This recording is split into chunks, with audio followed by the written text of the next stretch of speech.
From our Toronto studios, this is the Muslim News on Muslim Network TV. Assalamu alaikum, I'm Aylia Batool. Our top story for today, Bethlehem, the birthplace of Jesus Christ, peace be upon him, braces for a subdued and somber Christmas as Israel's war on Gaza casts a long shadow over its traditional celebrations. Manger Square, usually the epicenter of festive cheer with its glowing lights, towering Christmas tree, and spirited performances of Scout marching bands, stands starkly quiet. The air of festivity has been replaced by an overwhelming sense of despair and uncertainty. The town, a crucial pillar of Christian heritage, has been particularly affected as tourism, its economic lifeline, has come to a grinding halt. Bethlehem Mayor Anton Selman voiced the community's anguish. He reiterated the city's message of peace and called on the international community to address the worsening humanitarian crisis faced by Palestinians. The Mosque of Omar, located opposite the Church of the Nativity, is a reminder of Bethlehem's interwoven religious history. As Bethlehem marks another Christmas under the shadow of war, the city remains steadfast in its message of hope and peace. The muted celebrations reflects the harsh realities faced by its people. Yet the enduring spirit of Bethlehem echoes a universal prayer for an end to suffering and a future of justice and harmony. At least 21 Palestinians were killed and 51 injured in the last 24 hours as Israel continues its offensive in northern Gaza. According to Palestinian Health Ministry, Israeli artillery targeted hospitals, including Al-Ouda Hospital in Jabalia and Gamal Adwan Hospital in Bethlehem, injuring patients and staff. The barely operational Gamal Adwan Hospital faced a detonation of remote-controlled explosives. Witnesses reported the Israeli army forcing evacuations of the Indonesian hospital under heavy gunfire. Since October 7th, the war has killed more than 45,338 Palestinians and injured 107,764. Israel faces allegations of genocide at the International Court of Justice, and ICC warrants have been issued for Israeli leaders over war crimes. Two former Mossad operatives have revealed Israel's intelligence agency orchestrated deadly pager attacks in Lebanon and Syria more than a decade ago. Speaking to CBS News, the agents, with identities concealed, claimed Mossad weaponized walkie-talkies and pagers to target Hezbollah. These gadgets started exploding on September 17th and 18th across Lebanon and killed 30 and injured more than 3,000 people. Using shell companies, Mossad sold 5,000 modified pagers to Hezbollah, concealing explosives within. The devices detonated remotely or via specific button presses. More than 500 taxpayers from Northern California have filed a lawsuit accusing Congress of funding genocide in Gaza by aiding Israel. They accuse Congress members Jared Huffman and Mike Thompson of violating laws by voting to allocate $26.38 billion in military aid to Israel in April 2024.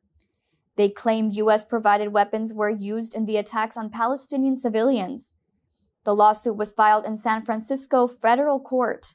Sito Wong Law is representing the plaintiffs, who come from diverse backgrounds. They include educators, healthcare workers, and Jewish and Palestinian Americans. Plaintiff Carol Bloom calls the emotional toll immeasurable. Another, Laurel Cross, accuses officials of ignoring public appeals. The suit says the congressmen abused their tax and spend authority and forced their constituents into being complicit in genocide. President-elect Donald Trump's incoming National Security Advisor Mike Waltz has praised Israeli Prime Minister Benjamin Netanyahu. Waltz credited Netanyahu for key regional achievements, including weakening Hezbollah and exposing Iran's air defenses. He said Iran now is vulnerable, with its finances and proxy networks disrupted. Waltz also highlighted Netanyahu's role in isolating Tehran and reducing its influence in Syria and Lebanon. Speaking to commentator Ben Shapiro, he called Saudi-Israeli normalization a natural next step. Waltz issued a warning to Hamas, promising they would have hell to pay for any aggression. He emphasized these changes are reshaping the Middle East's balance of power. Trump eyes U.S. expansion to Greenland, Panama, and beyond. Details come after the break. Stay tuned and we will be right back.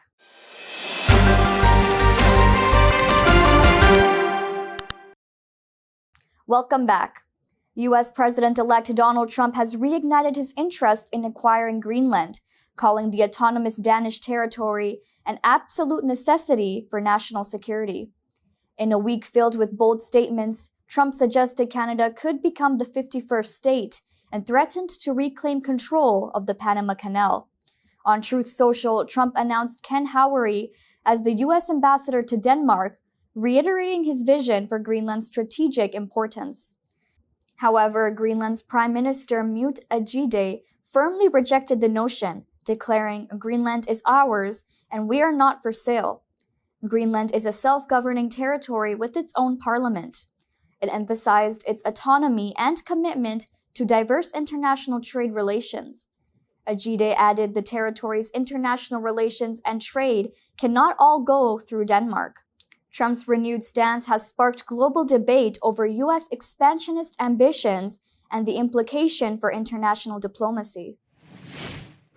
Michael Anton, named by President-elect Donald Trump as Director of Policy Planning at the State Department, faces backlash for past writings. Anton has been espousing white nationalist and Islamophobic views. In a 2016 essay using the pseudonym Publicius Decius Mus, Anton wrote the U.S. Constitution serves Americans alone, not immigrants or foreigners. Watchdog group Accountable U.S. highlighted Anton's writing, including claims of democratic coup plots and voter fraud conspiracies. In one essay, Anton suggested the burden lies on Americans to prove whether immigrants are criminals or terrorists. Previously, Anton served as a National Security Council spokesperson under Trump and was praised for advancing the administration's agenda. Critics fear his appointment signals policies marginalizing immigrants and minorities. His nomination is fueling concerns over the incoming administration's stance on diversity and inclusion. It also amplifies debates on the implications of Trump's America's First doctrine. Former police officer Shane Lamond has been convicted of tipping off Proud Boys leader Enrique Tarrio. Lamond warned Tarrio about an arrest warrant before the January 6th Capitol attack. Tarrio was wanted for burning a Black Lives Matter banner in December 2020. He was arrested 2 days before the Capitol riot after arriving in Washington from Miami. Tarrio, now serving 22 years for seditious conspiracy, admitted he planned to use his arrest as a publicity stunt. Lamond was found guilty of obstruction of justice and lying to investigators. He was charged with hindering the probe into Tarrio's actions before the riot. During the trial, Tarrio testified that he misled fellow Proud Boys about his police connections. The court's decision followed evidence of Lamond's involvement in obstructing justice. Texas Governor Greg Abbott has launched a billboard campaign across Central America, Mexico, and the Texas border to deter migrants from undertaking dangerous journeys. The billboards, written in multiple languages, highlight risks such as human trafficking, sexual violence, and consequences of illegal crossings. Unveiling the $100,000 campaign at Eagle Pass, Abbott shares harrowing examples, including accounts of rape trees where migrants face assaults. Advocates like Rose Luna of the Texas Association Against Sexual Assault emphasize the unspoken sexual violence crisis impacting women and children at the border. Critics, however, accuse Abbott of politicizing immigration. Amid rising migrant encounters, Abbott urged federal action while defending his controversial measures to secure Texas's border. In Cary, North Carolina, police have arrested 57-year-old David Arthur Lawrence on charges of possessing material used in bombs. A family member tipped off authorities, claiming Lawrence had made bomb-like devices and threatened to kill Muslims. According to search warrants, the family member provided police with a photo showing suspicious items in Lawrence's truck. The items included gunpowder, flint, PVC pipes, fuse cords, and sealing glue, all reportedly stored in a brown paper bag. When questioned by the family member, Lawrence allegedly dismissed their concerns, saying it was none of their business. Kerry police officers acted swiftly, launching an investigation that led to the arrest of Lawrence. The case highlights the critical role of community vigilance in preventing potential acts of violence. Authorities have not disclosed further details, but confirmed the investigation is ongoing.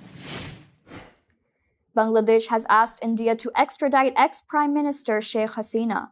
She fled to India on August 5th after a student-led uprising against her 15-year rule. The uprising left more than 700 people dead and led to a transitional government under Nobel laureate Muhammad Yunus. Foreign advisor Tawheed Hussain confirmed a formal request for Hasina's return.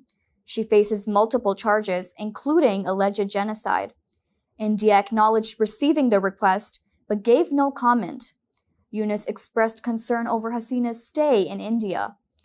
Bilateral relations have deteriorated, with Dhaka criticizing Indian media for alleged propaganda and border killings. Bangladesh's interim government seeks reforms before elections, targeting 2026 to ensure democratic stability. Relations remain strained as Dhaka pushes for stronger Indian action to address border violence and facilitate Hasina's extradition. Rohingya organizations globally have demanded justice and peaceful coexistence in Burma's Rakhine state. This comes as fighting escalates between the military junta and the Arakan army. In a joint statement, 28 groups urged the Buddhist-dominated Arakan army to respect the rights of minorities, including the Rohingya. They stressed the need for unity to rebuild a peaceful and prosperous Rakhine state. They accused the Arakan army of human rights abuses, such as forced displacements, killings, and extortion. The statement also warned of a famine threatening 2 million people in Rakhine. More than 1.2 million Rohingya refugees live in Bangladesh, while 500,000 remain in Rakhine under the Arakan army's control. The group called for an end to violence and urged cooperation to ensure justice, equality, and basic rights for all. The group said the Burma military's aim is to keep Arakan state in a perpetual state of poverty and division, exploiting land and resources. Immigrants are increasingly settling in Quebec, as highlighted by a new Statistics Canada report. However, the Atlantic region continues to lose newcomers to other parts of the country. Quebec has succeeded in retaining immigrants, with a 94% of 2021 newcomers staying after a year, which is a significant 8.8% rise since 2018.